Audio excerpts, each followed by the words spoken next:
Pemirsa apa kabar? Saya Maidin Hindrawan membawakan Warta Berita PTS tanggal 21 September. Perusahaan ASKI, anak perusahaan Asus Group, dikabarkan berencana memindahkan pabrik ke Vietnam dan mengusulkan pekerja migran di pabriknya untuk ganti pekerjaan. Para PMA pabrik bersangkutan mengadakan konferensi pers pada hari ini, mengecamnya sebagai rencana menghemat biaya, upah dan pesangon, dan meminta konfirmasi dari ASKI dan menuntutnya menghormati hak pekerjaan.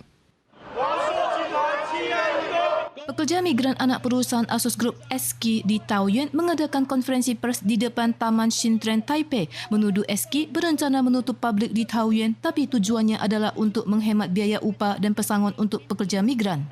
Sebagian besar pekerja migran yang bekerja di ASKI berasal dari Filipina yang pada awalnya berjumlah ratusan orang. Mereka menuduh perusahaan tidak membayar pesangon, sebaliknya meminta pekerja migran menentukan sendiri untuk tinggal atau ganti majikan mulai hari ini hingga akhir November. HR perusahaan bahkan memberikan laman pencarian pekerja perusahaan lain kepada semua pekerja migran dan mendorong mereka untuk melamar pekerjaan. Menurut statistik, telah ada 300 pekerja migran yang pindah ke perusahaan lain.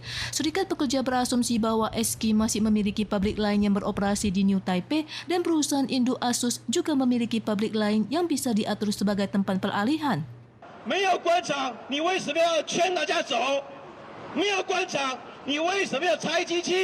Menanggapi masalah ini, pekerja migran di pabrik mendirikan serikat pekerja perusahaan yang semua anggotanya terdiri dari pekerja migran pada bulan Agustus. Mereka meminta ASKI membayar biaya agensi luar negeri bagi PMA dan membayar pesangon jika pabrik ditutup. Kementerian Ketenagakerjaan MOL menyatakan pabrik tersebut mungkin berencana untuk ditutup dan akan menengahi 200 lebih pekerja migran untuk bekerja di perusahaan induk Asus atau pabrik lainnya. Hari ini 21 September adalah hari peringatan 24 tahun terjadinya gempa dahsyat 921. Badan Cuaca Pusat atau CWA pagi tadi melaksanakan uji coba pengiriman pesan peringatan gempa dan tsunami. Sementara Presiden Tsai Ing-wen menginspeksi latihan pertolongan bencana yang diadakan di Hsinchu, mengingatkan warga untuk meningkatkan kesadaran pencegahan bencana. Ponsel berdering keras tepat pukul 9.21. Ini adalah uji coba pengiriman pesan peringatan gempa nasional oleh CWA. Pukul 10 pesan peringatan tsunami juga dikirim. Kemudian pukul 10.59 semua saluran televisi kabel secara serentak menayangkan isi acara PTS tentang informasi pencegahan bencana. Sementara itu, sebuah latihan pertolongan bencana skala besar digelar di Hsinchu, menyimulasikan tanggap darurat tim pertolongan medis pasca terjadinya gempa. Festival bulan sudah di ambang pintu. Banyak orang Taiwan sudah siap-siap mengadakan kegiatan barbeque di luar ruangan. Tapi warga diingatkan bukan semua ruang hijau diizinkan untuk barbeque. Kaohsiung dan Tainan misalnya meneruskan regulasi melarang barbeque dan petasan di semua taman di kota. Bagi yang melanggar, paling tinggi bisa didenda $6.000. Jelang festival musim gugur atau lebih dikenal sebagai festival bulan, sahabat dan keluarga selalu berkumpul untuk barbeque bersama. Selain makan di restoran, sebagian besar warga langsung memesan set bahan barbeque beku. Pelaku usaha juga bekerja siang dan malam untuk memenuhi permintaan pembeli. Pengusaha daging banyak terpengaruh dengan berkurangnya barbeque selama pandemi. Setelah akhirnya segala bentuk protokol dicabut, pengusaha memperkirakan ledakan omset akan berlanjut hingga pertengahan Oktober. Namun, tidak semua ruang hijau diizinkan untuk barbeque. Contohnya, beberapa kota dan kabupaten seperti Kaohsiung dan Tainan melarang barbeque di taman. 为避免造成公共危险，高雄市公园禁止烤肉及燃放鞭炮。违反规定且屡劝不听者，将依高雄市公园管理之条例处新台币1000以上6000元以下罚款。 Kota Taipei, New Taipei, Taoyuan, dan Taichung membuka beberapa taman dan area berkemah selama festival bulan untuk acara barbeque.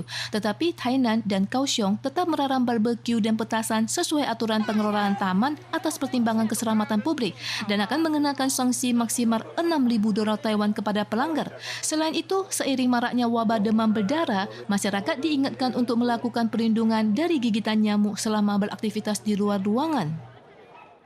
Sekelompok warga pergi hiking bersama-sama di sebuah jalur pendakian di Druifang tak diduga diserang oleh lebih dari 100 ekor tawon Asia. 11 orang tersengat termasuk 2 lelaki berusia 60-an tahun yang tidak lagi bernapas, kehilangan denyut nadi dan dinyatakan meninggal setelah dilarikan ke rumah sakit. Tanggal 20 pagi, banyak orang memanfaatkan cuaca baik untuk jalan-jalan di jalur Paven Liao di distrik Duifang, kota New Taipei. Tak diduga diserang oleh lebih dari 100 ekor tawon Asia atau hornet berkaki kuning. Total 11 orang tersengat. 2 dari 4 orang yang luka parah tidak memiliki tanda hidup saat dibawa turun gunung dengan tandu dan dinyatakan meninggal setelah dilarikan ke rumah sakit. Bulan September memang merupakan bulan di mana pelaporan sengatan lebah, tabuhan dan tawon paling banyak. Warga dianjurkan tidak mengenakan pakaian berwarna cerah atau menggunakan parfum saat beraktivitas di luar ruangan.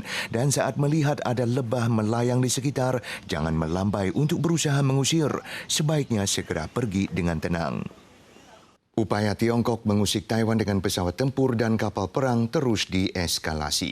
Komisi Militer DPR Amerika Serikat membuka sidang untuk membahas penguatan kerjasama dengan Taiwan. Sementara pejabat Departemen Pertahanan AS menyebutkan bahwa tindakan blokade adalah kesalahan perhitungan serius yang akan berakhir dengan kegagalan dan kesulitan juga sangat tinggi bagi Tiongkok untuk langsung menyerang Taiwan. Helikopter Apache menembakkan rudal dan peluru beruntun. Aksi mengesankan ini muncul seiring seringnya pesawat dan kapal TPR mengusik Taiwan. Militer Nasional Taiwan tidak bersantai saja tetapi melakukan latihan tempur selama 3 hari di Pingtung. Pada saat yang sama, Komisi Militer Dewan Perwakilan Rakyat Amerika Serikat membuka sidang untuk membahas cara memperkuat kerjasama militer dengan Taiwan. We also need to reinforce capabilities of our allies in the region. If a Chinese invasion cannot be deterred, it will be catastrophic for Taiwan and the United States.